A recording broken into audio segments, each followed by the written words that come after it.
কদাচিৎ ব্ৰাহ্মণ নুবুলি বাসৰ্ব আউৰ ৰাজভাৰ্যা হেন নকৰিবা গৰ্ব আঁঠু অংগ মাৰি ৰাখি ভাবেলি কাল দেৱ তুলি লৈবা ব্ৰাহ্মণৰ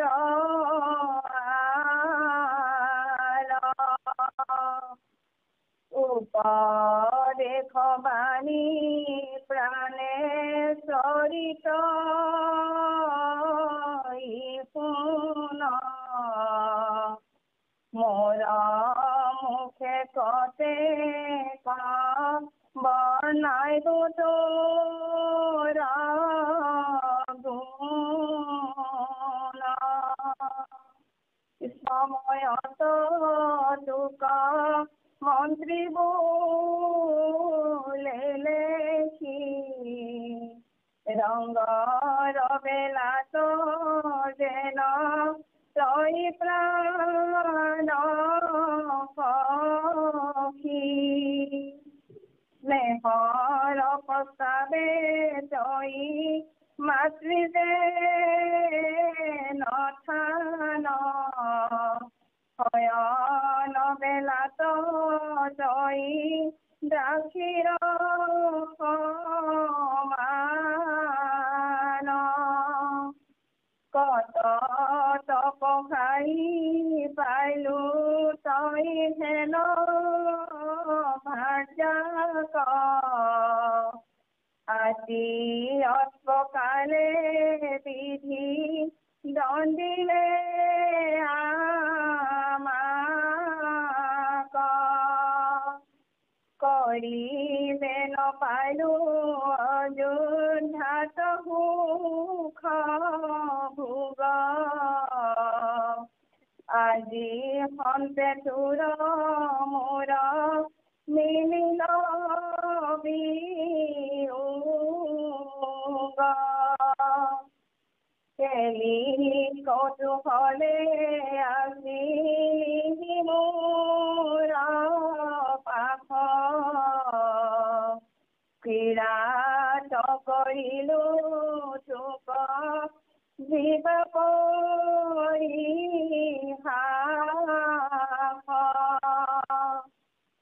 যেন ভৈল ৰংগৰ সময় মন ৰুখ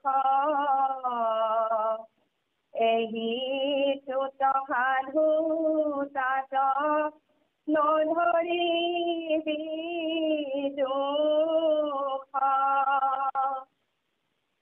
আজি কৰিছে তোৰ মোৰ দেখা দেখি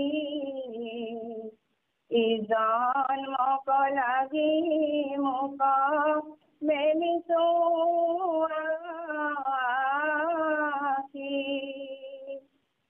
হাতীও কামাধৈ মাতি যাওঁ তমপুৰ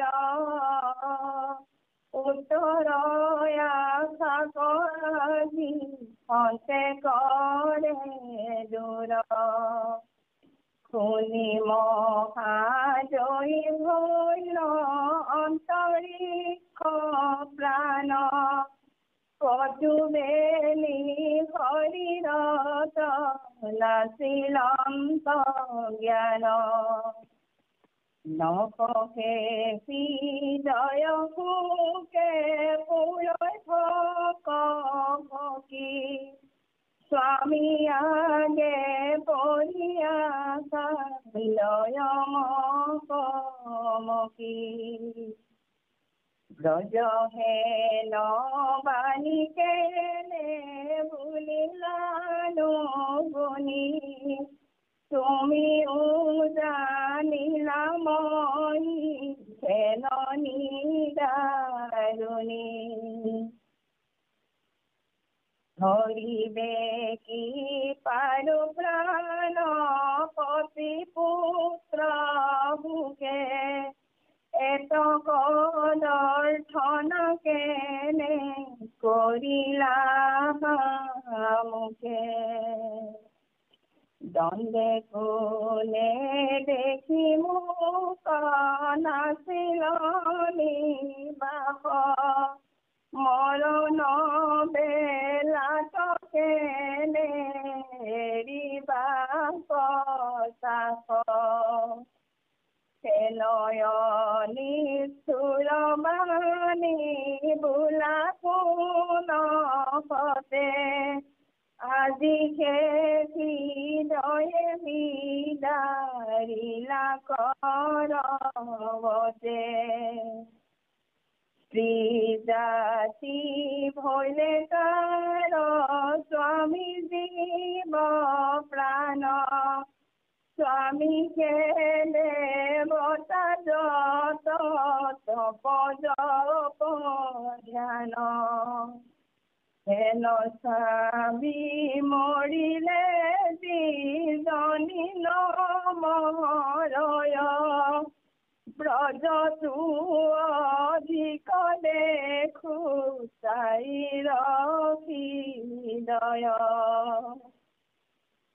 দণ্ডে পুনিৰ শিৱ প্ৰভু তুমি অবিহনে কুলক্ষণী বিধৱাৰ কি কৰে জীৱনে মই নেৰু তথাপিতো প্ৰাণ যায় এৰি কোন ঘৰতে বহিবো ব্ৰাহ্মণৰ চেৰি কৃষ্ণ মাধৱ মাধৱ কৃষ্ণ কৃষ্ণ মহাকৃষ্ণ আপোনাৰ সকলো শুদ্ধাত্মাই এই আমাৰ শংকৰদেৱ গুৰুজনাই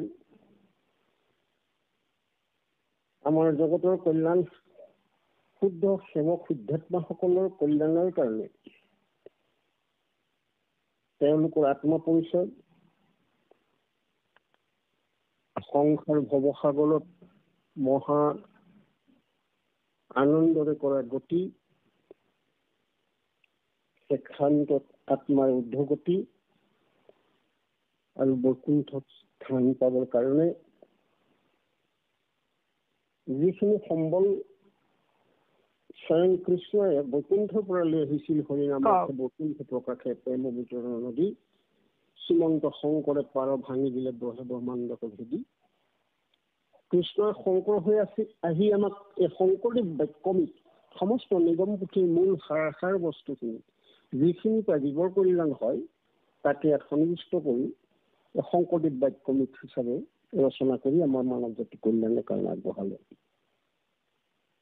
তাৰে ভিতৰত আপোনাৰ সব সন্ত শুদ্ধাত্মাসকলে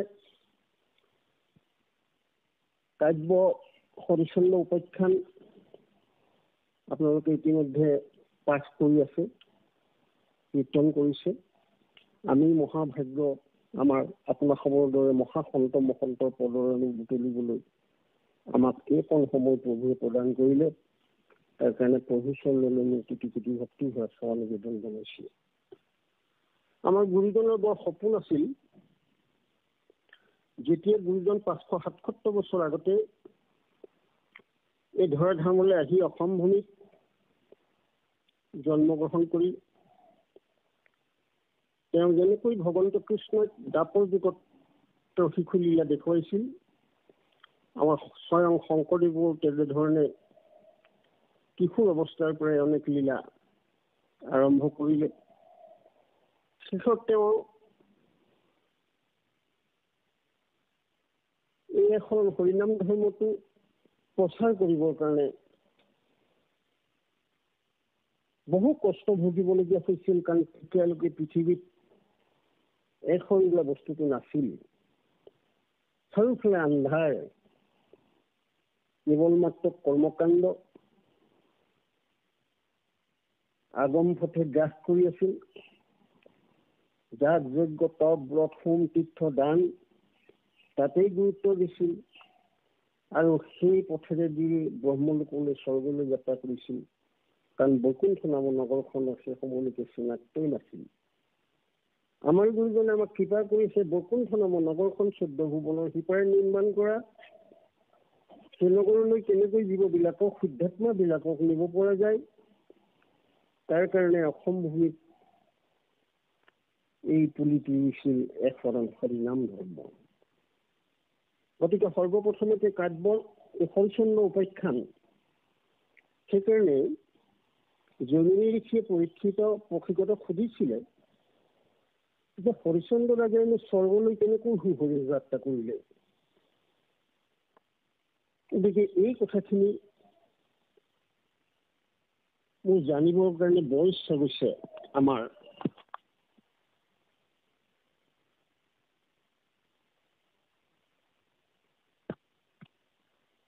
আৰু কি কাৰণেনো বিশ্বমিত্ৰ ঋষিয়ে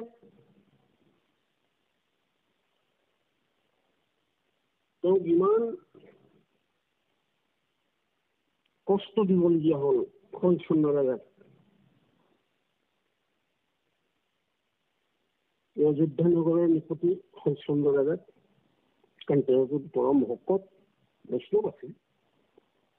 গতিকে বৈষ্ণৱৰ কাহিনী আমাক শুনিবলৈ বৰ ইচ্ছা গৈছে, আপুনি আমাক ক'ব লাগে। এইটো কি সুন্দৰকৈ আপোনালোকে অতদিনে আগৰখিনি কথা আপোনালোকে পাই আহিছে। তথাপিতো মই কথাবোৰতে অকণমান তাৰ মাজলৈ গ'লে আমি বহুত দিনৰ আগতে চোৱা, গতিকে অকণমান আমাৰ মনত পৰিব আৰু পিছৰ অংশটিত আমি আলোচনা কৰিবলৈ সুবিধা পাব আৰু বুলি ভাবিছোঁ। মাধৱ কৃষ্ণ গোপাল গোবিন্দ পুৰুষোত্তম, কাৰণ হৰিচন্দ্ৰ ৰাজাৰে সমান পৃথিৱীত কোনো নাই যি নিজৰ পত্নীক বিক্ৰী কৰিব পাৰে, নিজৰ পুত্ৰক বিক্ৰী কৰিব পাৰে বাক্য ৰক্ষাৰ কাৰণে। গতিকে এনেকুৱা এটা কাহিনী আমাক গুৰুজনে আমাক দিলে। কিন্তু তেওঁ কিছুমান অধৰ্মও হৈ গৈছিল ধৰ্ম কৰাৰ নামত, এই কথাখিনিও দাঙি ধৰিছিলে। আৰু তেওঁ দাম্ভিক আছিল, গৰ্বিতভাৱে কিছু বাক্য বুলিছিল, যাৰ কাৰণে তেওঁ অপৰাধ হৈছিল, যাৰ কাৰণে তেওঁ ইমান পৰীক্ষা দিবলগীয়া হৈছিল। যেতিয়া হৰিচন্দ্ৰ ৰাজাই ৰাজসী যজ্ঞ কৰিছিল, সেই অৱস্থাত তেওঁ গুৰু বশিষ্ঠই মানা কৰিছিল যে তুমি পুৰোহিত যে কাক দিবা দায়িত্বটো, যে গণেশকতো দিব লাগিব। তেতিয়া কিন্তু হৰিচন্দ্ৰ ৰাজাই পোনপটীয়াকৈ ভগৱন্ত কৃষ্ণৰ লগত সম্পৰ্ক কৰিছিল যে মই বিষ্ণুক বাদে অন্যক কেতিয়াও দিব নোৱাৰো, প্ৰাণান্তিকেও মই বিষ্ণুকহে এই যজ্ঞ ভাগ দিম। কিছু দাম্ভিক কথা কৈছিল, আপোনালোকে তাত পাই আহিছে যে ভকতৰ প্ৰকৃততে দাম্ভিকতাটো আহিব নালাগে। কাহিনী ভকত সবাটোতকৈ সৰু আমাক বুজাবলৈ গৈছে যে দাম্ভিক থকাৰ কাৰণে হৰিচন্দ্ৰৰ সেইটো গতি হৈছে। চোৱা যে তোমালোকতো সাধাৰণ মনুষ্য, তোমালোকে বিপদত গতিকে শেষত ৰাজসী যজ্ঞ হৈ গ'ল। সহাগৰা বসুমতী পৃথিৱীৰ ৰজা হৰিচন্দ্ৰ অকল ভাৰতবৰ্ষ বুলিয়েই নহয় সকলোকে শাসন কৰিছিল হৰিচন্দ্ৰ ৰাজাই। আৰু হৰিচন্দ্ৰ ৰাজাৰ প্ৰতি ইমানেই ভগৱন্ত প্ৰসন্ন আছিল, লক্ষ্মী আই প্ৰসন্ন আছিল, নদন বদন প্ৰজাসকলক পুত্ৰৰ দৰে পালন কৰিছিল, প্ৰজাসকলৰ পিতৃৰ দৰে পালন কৰিছিল। তেনেকুৱা এজন বৈষ্ণৱ ৰজা আছিল। তেওঁ যেনেকৈ পৰীক্ষিত ৰজাৰ বিপথে পৰিচালিত হৈছিল নিজয়া কৰিবলৈ গৈ, ঠিক হৰিচন্দ্ৰ ৰাজায়ো নিজয়া কৰিবলৈ মন মেলিলে। আৰু ইয়াত বৰ লিপিবদ্ধ আপোনালোকে পাইছে, তেওঁ মৃগও মাৰিছে, সসৈন্য বহুত লৈ গৈছে, আনকি বৰাহ গাহৰিও মাৰিছে। এইবিলাকতো ফূৰ্তিৰ কাৰণে মাৰা নাই, খাবৰ কাৰণে মাৰিছে। যে এজন ইমান বৈষ্ণৱে যে সেই কামটো কিয় কৰিব লাগে, এইবোৰকে আমাক দেখুৱাইছে যে ভকত হ'লে এইবিলাক কামৰ পৰা আঁতৰিব লাগিব। মাজে মাজে ইংগিত এটা বেকেটৰ ভিতৰত দি থৈ দিছে। যেতিয়া তেওঁ এইবিলাক মাৰিছে, মৰাৰ কাৰণে তেওঁ পাপবিলাক সঞ্চয় হৈ গৈ আছে, জীৱ হিংসা কৰিছে। আৰু সেই সময়তে গণেশক কৰা মানে প্ৰতিশোধ ল'বৰ কাৰণে হৰিশ্চন্দ্ৰৰ সিয়াত প্ৰৱেশ কৰিছে আৰু সৈন্যসকলৰ পৰা অকলশৰীয়া কৰি লৈ গৈছে। য'ত বিশ্বামিত্ৰ ঋষিয়ে মহাবিদ্যা লাভৰ কাৰণে তেওঁ সাধনা কৰি আছে, কঠোৰ সাধনা, ব্ৰহ্মাই যাক কৰিব নোৱাৰে, সেই সাধনা কৰি থাকে। যি বিদ্যাবিলাকে নাৰীৰ ৰূপ লৈ কন্দন কৰিছে আৰু হৰিশ্চন্দ্ৰ ৰাজাই সেইবিলাকে শুনিছে। শুনি গৈ যিকোনো এটা কথা ভালকৈ বিবেচনা নকৰাকৈ ওপৰা ওপৰিকৈ গালি গালাজ যে পাৰিব নাপায়, তাকো বেকেটৰ মাজত গুৰুজনে দি থৈ গৈছে। ইতিমধ্যে হৰিশ্চন্দ্ৰ ৰাজাই বিভিন্ন ককৰ্থনা কৰিছে অহংকাৰ কৰি। এই পৃথিৱীৰ ৰজা মই, মোৰ ৰাজ্যত নাৰীক কোনে কষ্ট দিছে, শাস্তি দিছে, মই তাক নিধন কৰি হত্যা কৰিম, শাস্তি প্ৰদান কৰিম। এনেকুৱা কটু যিবিলাক বাক্য ইয়াতো কিছু গালি লিখিছে, আপোনালোকে পাইছে হয়তো। বিবিধ ককৰ্থনা কৰি গালি কৰিছে, কিন্তু ইতিমধ্যে বিশ্বামিত্ৰেও সাধনা ভংগ হৈছে আৰু বিদ্যাসকলে ইতিমধ্যে সুৰুঙা পাই তেওঁলোকে তাৰ পৰা আঁতৰি গৈছে। বিশ্বামিত্ৰে গোটেই কথাবিলাক গালি গালাজবিলাক শুনি শেষত গৰজি উঠিল, বিশ্বামিত্ৰৰ খং উঠিল আৰু হৰিশ্চন্দ্ৰ ৰাজাক চন্দ্ৰশাপ দিব বুলি ভাবি হৰিশ্চন্দ্ৰ ৰাজাই ভৰি হাতে ধৰিলে।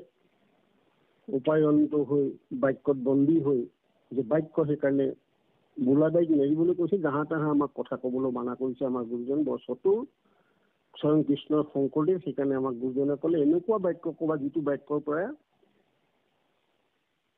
কোনো অপৰাধী আহিব নোৱাৰে। সেইকাৰণে আমাৰ প্ৰতিষাৰ বাক্যত আগে পাছে নামৰ অলংকাৰ লগাবলৈ গুৰুজনে আমাক নিৰ্দেশ দি থৈ দিছে।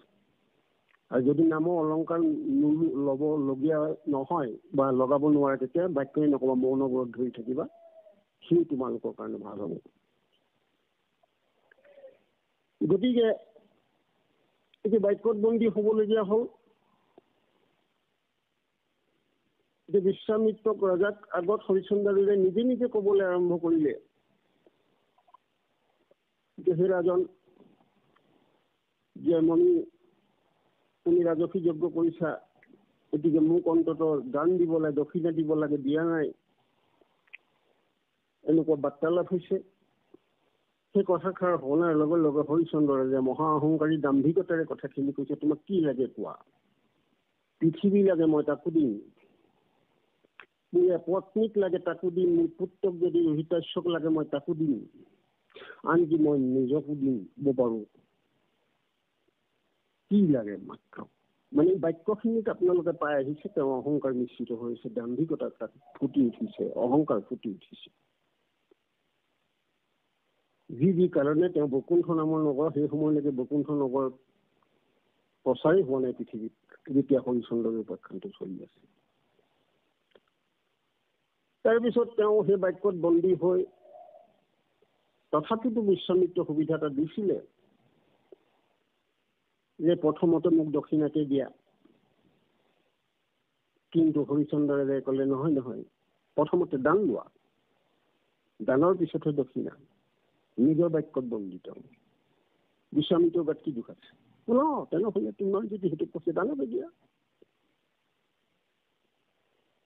তেতিয়াহ'লে তোমাৰ সহাগৰৰ পৃথিৱী, তোমাৰ অন্তৰ্গত যিমানবিলাক বস্তু আছে সকলোবিলাক মোক দান কৰিব লাগে। আজিৰ পৰা তুমি ৰজা হ'ব নোৱাৰিব, মই ৰজা হ'ম, পাৰিবা দিব? পাৰিম। যেতিয়া তেওঁ বাক্য দি দিলে পাৰিম, মই দি দিলো বুলি ক'লে, সেই সময় সত্য খাই দি দিয়াৰ লগে লগে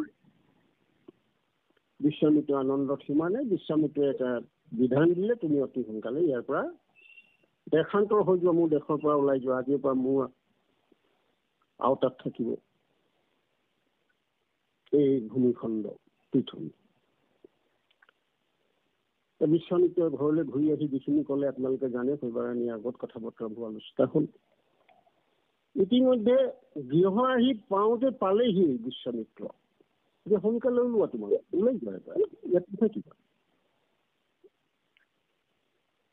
তেনেকে বুলি ক'লত তেওঁলোকে ওলাই কন্দা কটা ৰোহিতেশক লগত লৈ কিমান কৰুণ কথাবিলাক ইয়াত বৰ্ণনা কৰিছে আমাৰ গুৰুজনে, আমাৰ হিয়াবিলাকক মানে গদগদ কৰি দিবৰ কাৰণে। এই কাহিনীটো ইমান সুন্দৰ তেখেতৰ শব্দ গাঁথনি তৈয়াৰ কৰিছে, চকু পানী বাট নেদেখা হৈ যায়। যি হয়বা ৰাজকাৰেঙত থাকে, হাজাৰ হাজাৰ দাগ দেখিয়ে যাক সেৱা পূজা কৰি থাকে। যি ৰোহিতেশই কোনোদিনে ৰ'দৰ দেখা নাই, বাহিৰখন দেখা নাই, পঞ্চবছৰীয়া ৰোহিতেশৰ। বিশ্বামিত্ৰই কিন্তু খেদি আহে মাৰপিট কৰিবৰ কাৰণে, তোকে সোনকালে ওলা। ই বৰ ধুনীয়া এটা হেৰি দেখুৱাইছে। আনকি শৈবাক গাত হাতো দিছে। ইমানেই ধুনীয়াকে আকৰ্ষিত কৰিবৰ কাৰণে গুৰুজনে চেষ্টা কৰিছে আপোনাৰ মোক, যে কি হয় চোৱা, কৰ্মৰ মাৰ্গত থাকিলে ৰাজসী যজ্ঞ কৰি তত পোৱা নাই, সন্নত যজ্ঞ কৰিলেও তত নাপাব, যেতিয়ালৈকে জীৱই শুদ্ধ চিতে শৰণ লাভ নকৰিব, প্ৰভু কৃষ্ণৰ লগত পৰিচয় নঘটিব। আৰু এই ঘোৰ কলি যুগত অবিৰাম অবিশ্ৰাম নিৰন্তৰে সতত সৰ্বখনতে যি নাম নলব, তাৰ ৰক্ষা নাই, ৰক্ষা নাই, ৰক্ষা নাই।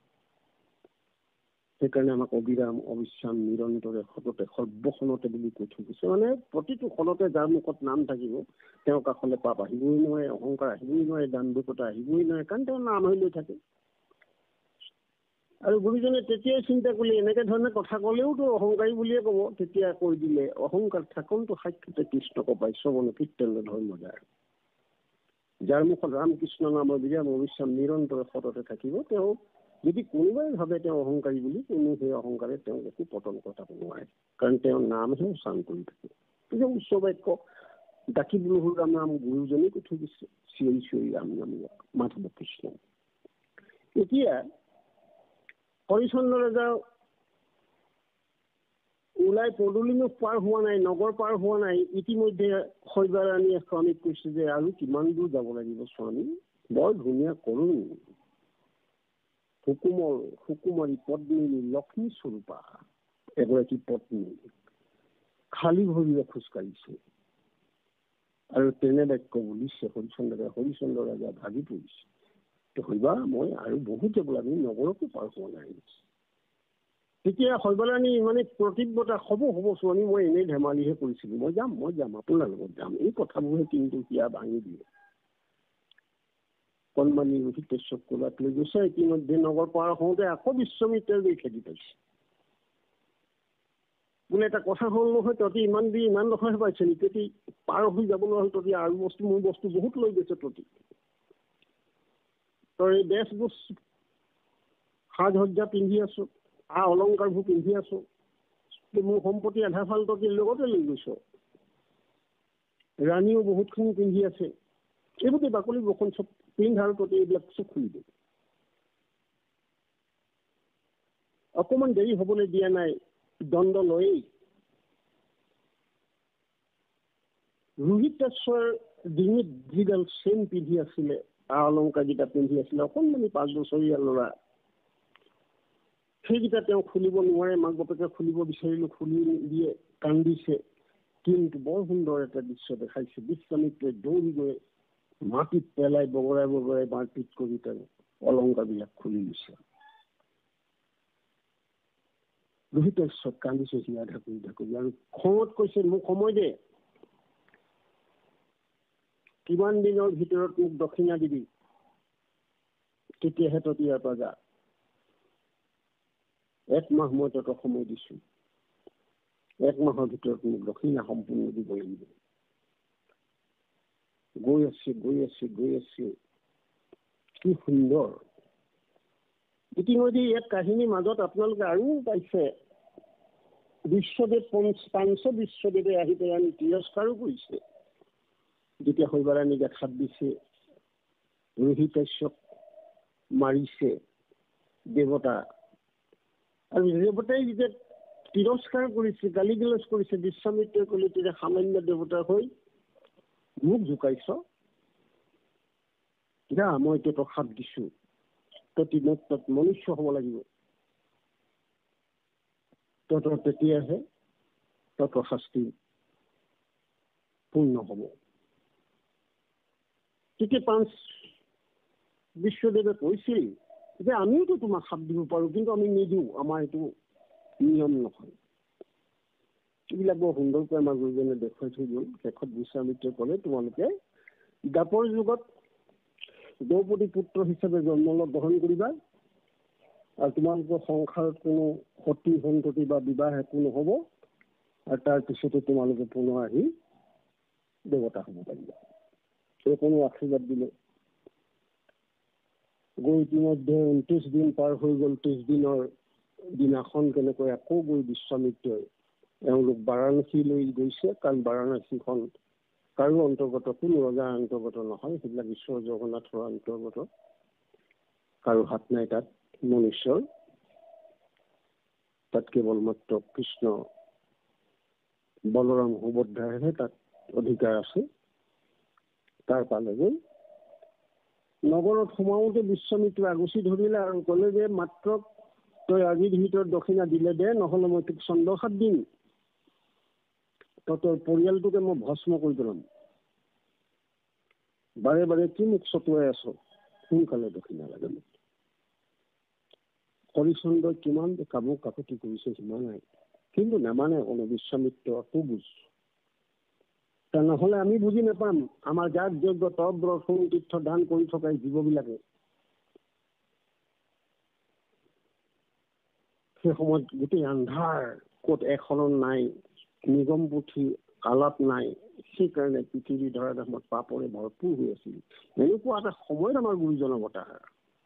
গতিকে এই হৰিশ্চন্দ্ৰ উপাখ্যানৰ দ্বাৰা আমাৰ মানৱ জাতিক কেনেকৈ এই জ্ঞান মাৰ্গ কৰ্মমাৰ্গৰ পৰা আঁতৰাই নি ভক্তিৰ লগত সম্পৰ্ক ঘটাই দিব পাৰে, এক শৰণ ঘটোৱাব পাৰে, আৰু কেনেকৈ মহানন্দৰে ভৱসাগৰ তৰি যোৱাত ক্ষুদ্ৰাত্মাসকলক ভগৱন্তই গুৰুজনাক সহায় কৰিছে, নামৰ লগত সম্পৰ্ক ঘটাই দিছে।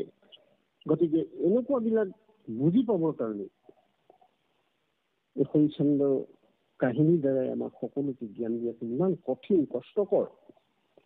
শেষত হৰিশ্চন্দ্ৰই যায় মাত্ৰ দুটা পৰ আছে, এই দুটা পৰৰ ভিতৰত তুমি দক্ষিণা দিব লাগিব, আৰু নিদিলে মই চন্দ্ৰসাত দিম। উপানন্দ পতি পত্নী দুই কিমান কমকে কন্ধন কৰিছে সিমান নাই, সাৱটি ধৰি। উপায় একো নাই, খাবলৈ একো নাই। আজি মাহজুৰি ক'ৰবাত পাইছে, খাইছে, নাই পোৱা, অনাহাৰী আছে, এইবিলাক লিখি আছে। আপোনালোকে বহলতকে লেখা আছিলে, তাত পাইছে নিশ্চয়। ভোকে লঘোণে থাকি একেবাৰে কিম্ভূত কিম্বাকাৰ হৈছে, আৰু ৰ'দে বৰষুণে ঘূৰি ফুৰিছে। শেষত শৈবাৰাণীয়ে উপায়ন্ত দেখি স্বামীৰ ৰূপ দেখি সহিব নোৱাৰি স্বামীক ক'লে, স্বামী তুমি যিকোনো প্ৰকাৰে দক্ষিণা দিয়া, নহ'লে তোমাৰ জন্ম সাৰ্থক নহ'ব, আৰু ধৰ্ম ৰক্ষা নহ'ব। বোলাবাইক এৰিলে ধৰ্ম ৰক্ষা নহ'ব, গতিকে তুমি দক্ষিণাটো দিয়া। হৰিশ্চন্দ্ৰই ক'ৰ পৰা দিব বাকলি বসন পিন্ধাটোৱে মানুহ। শেষত পত্নীয়ে ক'লে, মই এটা কথা কওঁ, যদি বুদ্ধি এটা দিব পাৰো, মোক বিক্ৰী কৰি দিয়া। শেষাৰে হৰিশ্চন্দ্ৰদেৱে হৃদয় ভাঙি পেলালে, আকৌ কান্দা কটা কৰিছে। এইখিনি বহল ব্যাখ্যা আমাৰ আগৰ ব্যাখ্যাকাৰসকলে হয়তো কৰিছে। দুই সিদ্ধান্তত উপনীত হ'ল। শেষত ইতিমধ্যে বিশ্বামিত্ৰ সন্মুখত আছে, কি কৰ সোনকালে কৰ, মুঠতে মোক দক্ষিণা দে, দক্ষিণা লাগে। শেষত ইন্দ্ৰই ব্ৰাহ্মণ ৰূপত আহিছে, শৈবাক কিনি লৈছে। শৈবাক যেতিয়া কিনি ললে, ব্ৰাহ্মণে অল্প ধন দিলে। ইতিমধ্যে বৰ ধুনীয়াকে দেখুৱাইছে, ৰোহিতাস্যৰ লগত যাব বিচাৰিছে মাকৰ, কিন্তু ব্ৰাহ্মণে মাৰপিট কৰিছে যে এইটো কোনো লাভ নাই। শেষত কন্দা কটা কৰা বেছি দিয়া দেখি শৈবাৰাণীয়ে ব্ৰাহ্মণক ক'লে যে অল্প ধন দি পেলানি মই অকণমানিটোকো কিনি লোৱাচোন, কিবা এটা নহয় কিবা এটা কৰি দিব। ইমান কটা কটা কৰিছে, শেষত কিনি ললে। কিন্তু সেইখিনি ধন বিশ্বামিত্ৰই ল'লে, লৈ পেলাই কৈছে এইকেইটা টকাই কিন্তু দক্ষিণাটো নহ'ব নহয়, মোক আৰু লগা লাগে, ক'ৰ পৰা দিয়ক আৰু এক পৰ আছে। সেই অৱস্থাটো কেনেকুৱা হ'ব? নিজৰ পত্নীক অইন এজন পুৰুষ ব্ৰাহ্মণলৈ, ব্ৰাহ্মণজনৰ অৱশ্যে কলেবৰটো ইয়াত লিখি দিছে গুৰুজনে, আপোনাৰ মোৰ মনত কিবা কিবি নানান বেয়া ভাৱ উদয় হয় বুলি। দাঁত অৱস্থাই নাই, হৰি মেলি চুলি পকিলে খোজে কাঢ়িব নোৱাৰে, ইফালে সিফালে ঢালি যোৱা এজন ব্ৰাহ্মণৰ ইয়াত বৰ্ণনা কৰি দিছে। বা যেই নহওক মাধৱ কৃষ্ণ গোপাল গোবিন্দ ধলি ধলি পৰিছে, মূৰ্ছিত হৈছে। বিশ্বামিত্ৰে বাৰে বাৰে জুমি চাইছে, আকৌ অকণমান চেতনা পাই বিশ্বামিত্ৰক দেখাৰ লগে লগে আকৌ মূৰ্ছা যায়। বৰ সুন্দৰকৈ বৰ্ণনা কৰি দিছে। তাৰপিছতো তেওঁ বিশ্বামিত্ৰই ক'লে যে তুমি ক'ৰ পৰা মোক দক্ষিণা দিয়া, তুমি নিজক বিক্ৰী কৰি হ'লেও মোক দক্ষিণা দিয়া। এই কথাষাৰ কোৱাৰ অলপ পিছতেই যেনিবা স্বয়ং যমৰজাই চাণ্ডাল বেশত এটা যমক আমাৰ আকৃতি প্ৰকৃতিৰ অজামিল উপাখ্যানত যেনেকৈ বৰ্ণনা কৰিছে, ইয়াতো অকণমান ক্ষুদ্ৰকৈ চুই গৈছিল তেওঁ ৰূপ বৰ্ণনাটো। যমৰ চাণ্ডালৰ ৰূপ বৰ্ণনা, লেঙুৰা লেঙুৰি ভৰি, পেটটো ডাঙৰ, চকুকেইটা ডাঙৰ, নাকটো তেনেকুৱা, উশাহ নিশাহ মহদাহ সুৰা পান কৰি থাকে, গন্ধত থাকিব নোৱাৰি, এনেকুৱা কথাবিলাক দেখিছে। তেওঁ আহি ক'লে যে ইয়াত কোনোবাই কিবা বিক্ৰী কৰাৰ কথা গম পাইছো, কোনে কি বিকিবলৈ মই উপায় নাপাই চণ্ডালৰ যিটো ভেষ দেখি হৰিচন্দ্ৰৰে গাই ভাবিলে সেইটো মই কেনেকৈ চণ্ডালৰ এইটো মই বিক্ৰী কেনেকৈ হ'ম, মোৰ ধৰ্ম ইয়াতো গ'লেও মোৰ ধৰ্ম ভ্ৰষ্ট হ'ব, মই ধৰ্ম ৰক্ষা কৰিবৰ কাৰণে দক্ষিণা দিম, আকৌ মই ইয়াত বিক্ৰী যোৱাৰ লগে লগে আকৌ মই নষ্ট হ'ব লাগিব, উপায় অন্ত নাই, এনেকুৱা পৰিৱেশ। কিন্তু সেই সময়তে বিশ্বামিত্ৰে যেতিয়া খং কৰিছে, শেষত উপায়ন্ত হৈ 10 কোটি টকাত বিক্ৰী কৰি দিছে। 10 কোটি তেওঁ লিখিছে, 10 কোটি। আৰু চণ্ডালে 10 কোটি টকা দিলে দক্ষিণাৰ। বিশ্বামিত্ৰৰ অধ্যায়টো সিমানে সমাপ্ত হৈছে। বিশ্বামিত্ৰই যেনিবা 10 কোটি টকা লৈ গুচি গৈছে আৰু আমাৰ চাণ্ডালৰ ঘৰত আহিছে। চাণ্ডালে যিয়ে খাবলৈ দিছে তাকে খাব পাৰে, আৰু মই আখৰবিলাকৰ লগত দিয়া কাপোৰ কানি কিবা কিবিবিলাক চাণ্ডাললৈ আনি দিব লাগে। যিদিনাখন নাপায় সেইদিনাখন মাৰপিট কৰে। ইফালে ব্ৰাহ্মণৰ ঘৰত, ব্ৰাহ্মণী ঘৰত যেতিয়া শৈবাৰাণী গৈ পেলাই কৰ্মভোগ কৰে, হিতেশ্বৰ ফুল চিঙে, হিতেশ্বৰ ফুল চিঙিবলৈ গাঁৱতে এফালৰ পৰাই ফুটে, মৃত্যু হ'ল। মৃত্যু হৈ পিছত সেই আমাৰ শৈবাৰাণী আনি পেলাই শ্মশান পোৱালেহি। শ্মশানত মিলন ঘটিলে, চিনাকি হ'ল। চিনাকি হোৱাৰ পিছত ইয়াৰ অকণমান আগত আপোনালোকে হয়তো আগত পঢ়ি আহিছে, তেওঁ চিনাকি হোৱাৰ পিছত গোটেই কথাখিনি কোৱাৰ পিছত এতিয়া কৈছে যে মই আৰু জীয়াই নাথাকো। হৰিচন্দ্ৰ ৰাজাই কৈছে যে মই এতিয়া দেহ ত্যাগ কৰিম, হয় পানীত পৰি মৰিম, নহয় মই জুই জ্বলাই নিজে মৰিম, জুইত জাপ দি মৰিম। হয়বা তুমি মোক ক্ষমা কৰি দিবা, তোমাক মই একো সুখ দিব নোৱাৰিলো, কাৰণ পুত্ৰও নাই, এতিয়া পুত্ৰ মৃত পুত্ৰ, গতিকে ইয়াৰ চিতাতে মই জাপ দি মৰিম। কিন্তু তুমি এইটো কাম নকৰিবা দেৱী, তুমি কাৰণ ব্ৰাহ্মণৰ সাপত নহলে আমাৰ গোটেই বংশটো আকৌ নষ্ট হৈ যাব। গতিকে ব্ৰাহ্মণৰ সাপলেহে বৰ ভয় লাগে।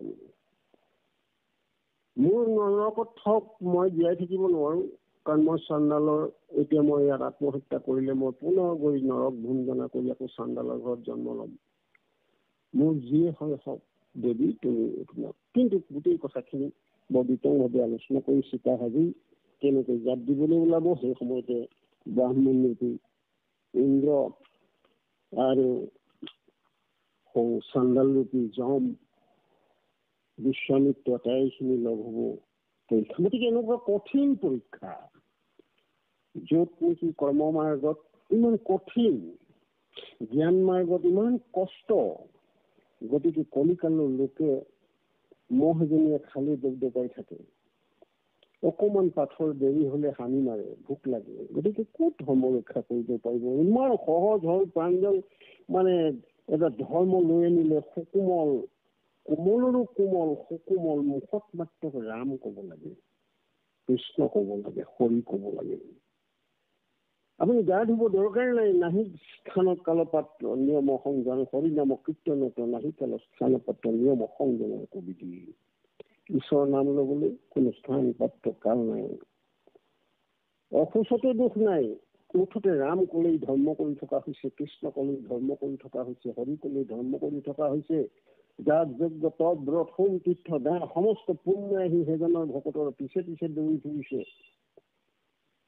পাৰিষদসকলে পঞ্চপ্ৰকাৰ মুকুটিয়ে সেনেকুৱা ভকতৰ পিছে পিছে দৌৰি ফুৰিছে। স্বয়ং কৃষ্ণ হাম্বা হাম্বা কৰি যেনেকৈ গাইজনীয়ে পোৱালিটোৰ পিছে পিছে দৌৰি যায়, নাম লৈ যোৱা ভকতজনৰ পিছে পিছে কৃষ্ণও দৌৰি দি থাকে। আগত যাবলৈ ভয় কৰে, ভকতক চুত বুলিব লাগে দৰ জানা মই নহো স্বতন্ত্ৰ, মই বুলি ভকতৰ ভকত নহবলৈ। গতিকে ইমান সুন্দৰকৈ আমাক এইখিনি জ্ঞান দিলে, এই শৈচল্য উপাখ্যানৰ দ্বাৰাই আমি ভক্তি, কাৰণ যিমানেই কষ্ট নকৰক শৈচল্য ৰজা শেষত তেওঁক স্বৰ্গলৈহে যাত্ৰা কৰিছে। আৰু স্বৰ্গত থকা লোকসকলৰ কি অৱস্থা আপোনালোকে সকলোৱে যেনে বৰ্ণনা কৰিছে। পাণ্ডুৱে স্বৰ্গতো গৈ দুখ মনেৰে বাস কৰিবলগীয়া হৈছে। স্বৰ্গতো সুখ চবৰ কাৰণে সুখ নহয়। গতিকে আমাৰ কাৰণে এইবাৰ বৈকুণ্ঠ নামৰ নগৰ এখন বনাইছে, বাৰে বাৰে বৈকুণ্ঠ বৰ্ণনা কৰি ভাগৱতত দিছে। কিন্তু যদি সেইবাৰ সেইবাৰ আৰু কি শক্তি আছে মনুষ্য হৈবাৰ, মনুষ্য জনম পাই ফৰি নভজিলা, অৱশ্যে হৈবা ভাই কিন্তু ৰহিলা। ইয়াত আমি যদিও মুখেৰে কৈ আছো আমাক সুখ হ'ব নালাগে, মুকুতি জনমে জনমে হওঁ তোমাৰতো ভকতি মিছাকে মাতি আছে। ৰামকৃষ্ণৰ নাম হ'ল ভকতি, হৰিনামে হৰিনামে হৰিনামে গতি, হৰিনামে ভকতৰ কেৱল ভকতি। এতিয়া যদি পদাধিকাৰ প্ৰস্তাৱটো কৰি দিয়ে, ক'ত থাকো ক'ত নাথাকো লাগিব। মূলৰে হওক জিলাৰে হওক পদবী এটা যদি দি দিয়ে ক'বই নোৱাৰা হৈ থাকিব। আৰু মুক্তি দিলে আৰু ক'বহে লাগিছেনে, ব্ৰহ্মপদ দিলে আৰু ইন্দ্ৰ হ'বলৈ বুলি ক'লে একে যাতে দৌৰি পাবগৈ তাৰ। গতিকে আমি তেনেকুৱা জীৱাত্মা। গতিকে আমাৰ দাস কিংকৰ সবাতোতকৈ সৰু হোৱা এটা ধৰ্ম প্ৰচাৰ কৰিলে আমি প্ৰতিদিনাখনে আগবাঢ়িছো বুলি ভকতিৰ ক্ষেত্ৰত ভাবিবলৈ কেতিয়া আমি ভাবি পাম, যেতিয়া আমি সবাতোতকৈ সৰু হ'ব পাৰিম। জগতৰ সকলো ইয়াতে কৃষ্ণ আছে। মই সকলোকে সন্মান দিব লাগিব, ভাল বেয়া দুখী সুখী জীৱ জন্তু কীট পতংগ সবাৰো ইয়াতে ঈশ্বৰ আছে। জগতখনকে ঈশ্বৰময় দেখিব লাগিব, আমাৰ গুৰুজনে কৈ থৈ গ'ল। তেতিয়াহে তুমি ভগৱন্তে তোমাক কৃপা কৰিব, কৰোণা কৰিব। গতিকে ইমান সুন্দৰকৈ আমাক ৰাম নাম ল'লেই তোমাৰ জগতখনক হৰিময় দেখাৰ শক্তিটো প্ৰদান কৰিব। ৰাম নামৰ মহিমাটো দাঙি ধৰিলে প্ৰথমে দহিব পাতক ছয়, তাৰ পাছত বাঢ়িব পুণ্য বুধৰ বিষয়ত কৰিব বিৰগতি, কৃষ্ণত বহাইব প্ৰেম ভকতি, উপদেৱে বৈষ্ণৱ জ্ঞান মায়াকো কৰিয়ে দহি নিজান। চৈতন্য মূৰ্তি পুনানন্দ হৰি থৈবন্ত তেন্তে এতে একে কৰি তেদেশে নাম হৰিব প্ৰশান্ত পঢ়িলি নামৰ অত্যন্ত বিভিন্ন জেগাত ভাগৱততে হওক, কীৰ্তনত হওক, এই হৰিচন্দ্ৰ উপাখ্যানত হওক, নামৰ মহিমাটো চবতে প্ৰকাশ কৰি দেখুৱাইছে। এই নাম ইমান মহান, এনেকে ল'ব লাগিব, তেতিয়াহে 7টা কাৰ্য সিদ্ধি হ'ব। এৰা ধৰা মনোবৃত্তিৰে ল'লে নহ'ব, কাৰণ সেই চেইনডাল ছিগিবলৈ দিব নোৱাৰিব। নামৰ চিডাল চেইন অবিৰাম অবিশ্ৰাম নিৰন্তৰে সততে সৰ্বসমতে। বাৰু যেতি নহওক, সেই সন্ত সাধু শুদ্ধাত্মাসকল আপোনাৰ মোৰ কল্যাণৰ কাৰণে ইমান সুন্দৰকৈ কৰিলে। আজি মোৰ অতিকৈ শ্ৰদ্ধাৰ ভক্তি মাতৃ আমাৰ নমিতা বৰগোহাঁই আইগৰাকী, যিহেতু আমি এবাৰ পদৰণি বুটলিবলৈ সুবিধা লাভ কৰিছিলোঁ, তাতে গৈ এসাঁজ খালো, খুৱাবলৈ ভগৱন্তে কৃপা কৰিলে। আজি তেখেতকে পাঠেকী হিচাপে পাই পৰম আনন্দ লাভ হৈছে। আৰু আপোনাৰ হওক ইমান সুন্দৰকৈ পাঠ কৰিছে, আপোনাৰ সঁচাকৈ হৃদয় গদগদ হৈ গৈছে। বাৰু যেতি নহওক, ইতিমধ্যে হৰিচন্দ্ৰ শৈবা আৰু ৰোহিতেশ্বৰ চিতা তৈয়াৰ কৰিছে। এতিয়া ব্ৰাহ্মণলৈ কথা হৈছে, আজি পাঠ কৈছে কদাচিতো ব্ৰাহ্মণক নুবুলিবা খৰ্ব, আৰু ৰাজৰ ভাগ্য হেন নকৰিবা গৰ্ব। তুমি ৰাজ উপদেশ দিছে হৰিচন্দ্ৰ ৰাজা শৈবায়নীক যে ব্ৰাহ্মণক কেতিয়াও তেওঁৰ বাক্য অমান্য নকৰিবা, ব্ৰাহ্মণৰ বাক্য। কাৰণ মোৰতো এতিয়া ৰোহিতেশ্বৰ চিতাটো সি মই দেহ প্ৰাণ ত্যাগ কৰিম, মোৰ যি হওক হ'ব। যদি তুমি ব্ৰাহ্মণৰ ঘৰলৈ যোৱা ব্ৰাহ্মণৰ ঋণ সুধিবলৈ, ব্ৰাহ্মণে তোমাক কিনি লৈছে। গতিকে তেওঁক প্ৰতিটো কথা পালন কৰিবা। আৰু তুমি ৰাজভাৰ্যা বুলি যিটো ভাৱ তোমাৰ আছে, হৰিশ্চন্দ্ৰৰ পত্নী বুলি যিটো মনত ভাৱ আছিলে, এইটোক তুমি কিন্তু গৰ্ব নকৰিবা। কাহানি আঠুঅংগ মাৰি দাসী ভাৱে নিবা কাল, এনেধৰণে তুমি সময়বিলাক পাৰ কৰি থাকিবা। দেৱসীন বুলি লৈ বা ব্ৰাহ্মণৰ আল, দেৱতা যেনেকৈ পূজা পাতল কৰে জীৱবিলাকে, তেনেকৈ তুমি সেই বৃদ্ধ ব্ৰাহ্মণক আত্মাহে কৰিবা। উপদেশ প্ৰদান কৰিছে। উপদেশৰ বাণী প্ৰাণেশ্বৰী তই শুন, মই তোমাক সেই প্ৰাণেশ্বৰী তোমাক মই উপদেশ দিওঁ। মোৰ মুখে কতেক বনাইব তোৰ গুণ, তোমাৰ যে কি মোৰ এখন মুখেদি গুণ বৰ্ণনা কৰি শেষ কৰিব পাৰিম। তই হেন ভাগ্য পাৰিলো কত জন্ম ভাগ্য। আমাক সেইবাৰকে আপোনাৰ মোৰ আই মাতৃ সমাৰোহত আমি সকলোৱে কেতিয়াবা সকলোৰে আগত পাঠে নামে আমি কৰিয়ে থাকো যে এজনেই মাত্ৰ পুৰুষ আছে এই সংসাৰত নিজৰ ভাগ্যক প্ৰশংসা কৰা। তাৰ বাদে কোনো পুৰুষে নিজৰ পত্নীক প্ৰশংসা কৰিব পৰা গুণ সম্পূৰ্ণ হলেও আমাৰ কাৰো গাত নাই। কিন্তু সৌবাৰাণী গাত আছিলে, সেইকাৰণে তই হেন ভাগ্য পালো কত পুণ্য ভাগে, তোৰ কথা কোৱা দেখি পঢ়িব লাগে। কৰ্মৰ বেলাটো তোক মন্ত্ৰীজনৰ দেখি, ৰঙৰ বেলাটো তই যেন প্ৰাণ হলি, ভোজনৰ বেলাটো তোৰ মাতৃহেন খান শয়নৰ বেলাটো তই দাসীৰ সমান, ইমানখিনি গুণৰ অধিকাৰী। সেইকাৰণে মই যে কিমান আগৰ জন্মত তপস্যা কৰিছিলো, তাৰ কাৰণে তোমাৰ নিচিনাকৈ ভাগ্যটো আছে। এনেধৰণে সুন্দৰকৈ বৰ্ণনা কৰি যে হেন কেলিকোট হল মোৰ পাঠ ক্ৰিয়াতে কৰিলো তোক জীৱা পৰিহাস। এইখিনি নিজৰ দুয়ো ভিতৰত পতি পত্নী আলাপ হৈছে যে মই তোমাৰ লগত থাকোঁতে কেতিয়াবা ধেমালি ধুমলা কৰোঁতে মনে কষ্টও দিব পাৰোঁ, পৰিহাস কৰিব পাৰোঁ, সেইবিলাক তুমি খানা কৰি দিবা।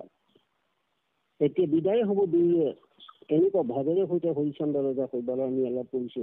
হৰিচন্দ্ৰই চিতাত দাহ যাব আৰু শৈবাৰাণীক ব্ৰাহ্মণৰ ঘৰলৈ পঠাইছে। সেই অৱস্থাত পৰিৱেশটো আপোনালোকে হৰিচন্দ্ৰ উপাখ্যান নাটকখন চাওঁতে ভাল ধৰণে যদি নিৰীক্ষণ কৰিছে, এইবিলাক ফুটাই যদি তুলিছে আমাৰ শিল্পীসকলে, বৰ ভাল লাগে চাবলৈ। মাধৱ কৃষ্ণ গোপাল গোবিন্দ আদি পৰিষদতো মূৰত দেখা দেখি ইজন মোক লাগি মোক মেলি চোৱা আখি। এই জন্মৰ কাৰণে দেখা দেখি শেষ আৰু, গতিকে অকণমান চকু মেলি চোৱাচোন। প্ৰাণেশ্বৰী বান্ধৈ সৌদাক কৈছে, চব অচেতন অৱস্থাত আছে।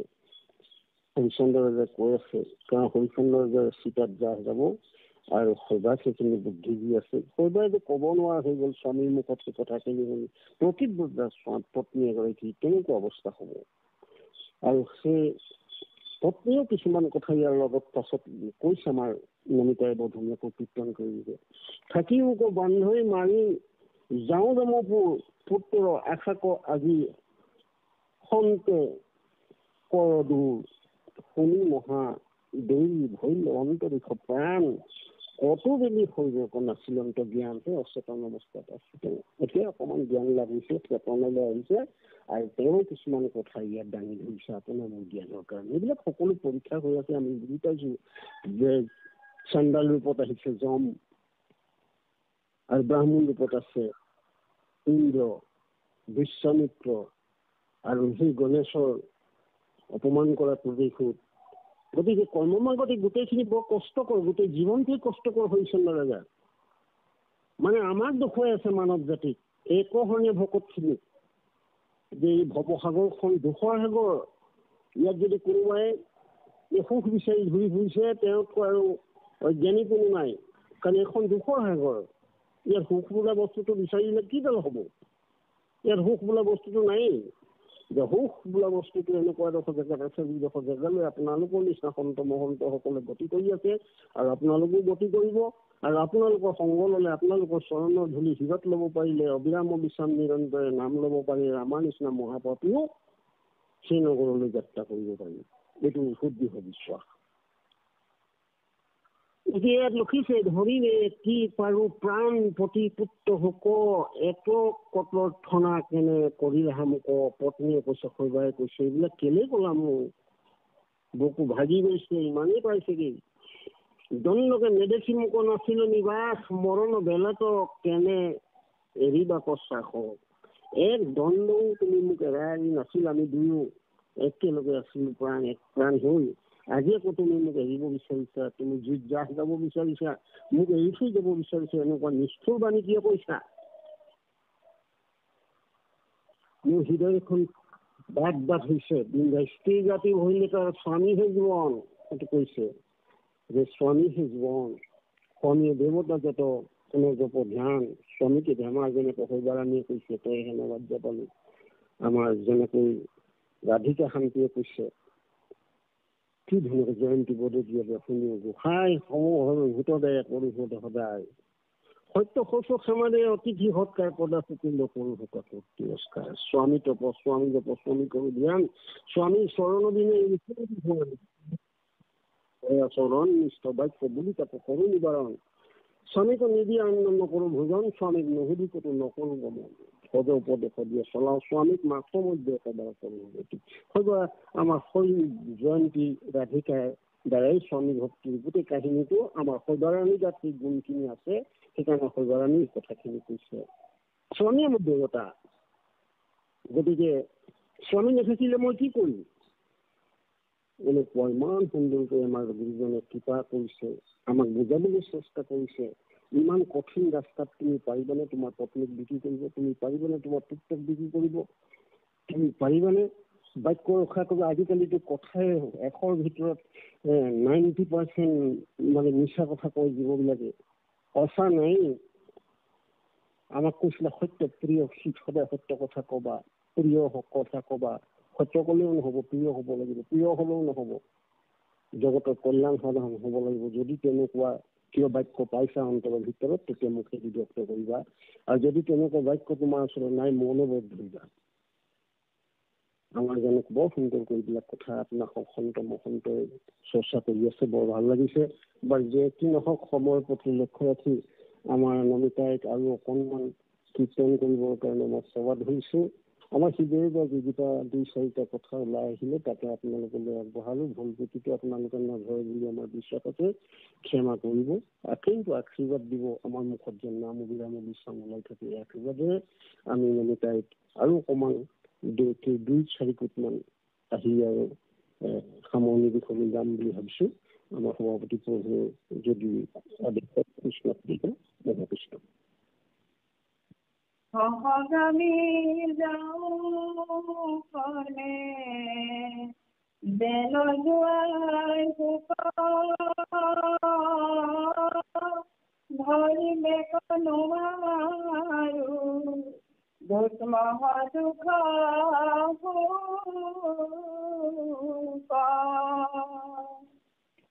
হেন জানি প্ৰভু আৰ নকৰা নৈ ৰাখ তোমাৰ লগতে অগণিত কৰো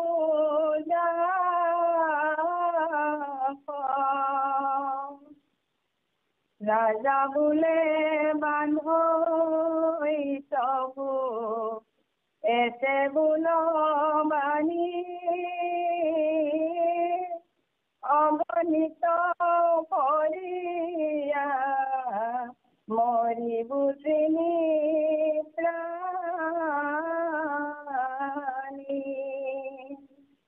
উঠিলন্ত ৰাজা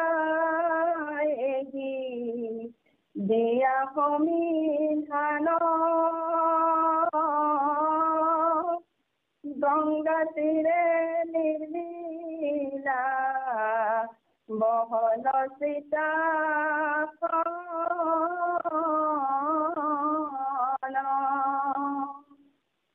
কৰন্ত সত্তৰ মৰিবা কলাই আনিল সুখান কাষ্ট স্বয়ং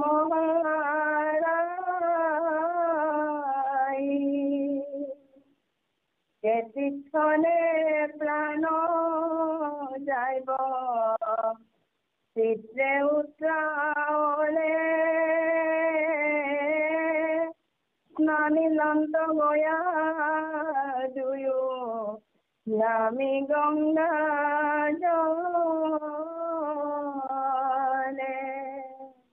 চাবগৈ আৰু দুকুটমান কৈ দিয়ক। মিত্ৰ কপুতৰ ধোৱাই লঞ্চ আনি গংগা কনমিয়া উঠি লঞ্চ দুয়ো প্ৰাণী উত্ৰকতি তাত তুলি লগাই লঞ্চ জুই কৃষ্ণ কনৌ মিলা পাছে শ্ৰীতঞ্জলি হৈ কৰজোৰে অগ্নিকো কৰিলা প্ৰণখিল বিষ্ণুকতে চিন্তিয়া দুয়ো ভৈল ভয়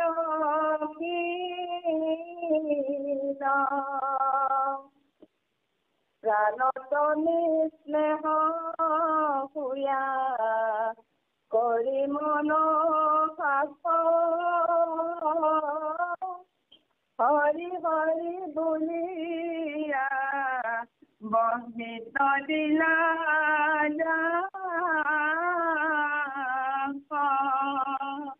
মাধৱ মাধৱ কৃষ্ণ কৃষ্ণ কৃষ্ণ ৰাম ৰাম হৰি কৃষ্ণ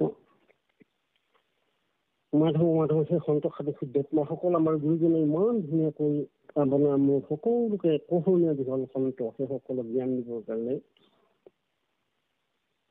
আমাৰ এই কৰ্মমাৰ্গ আমাৰ পৰা অন্তৰৰ পৰা আঁতৰাই দিবৰ কাৰণে জ্ঞান মাৰ্গ আৰু কৰ্মমাৰ্গটো ইমান সুন্দৰ কাহিনী হৰিচন্দ্ৰ উপাখ্যান। কাৰণ ইতিমধ্যে দুয়ো পতি পত্নী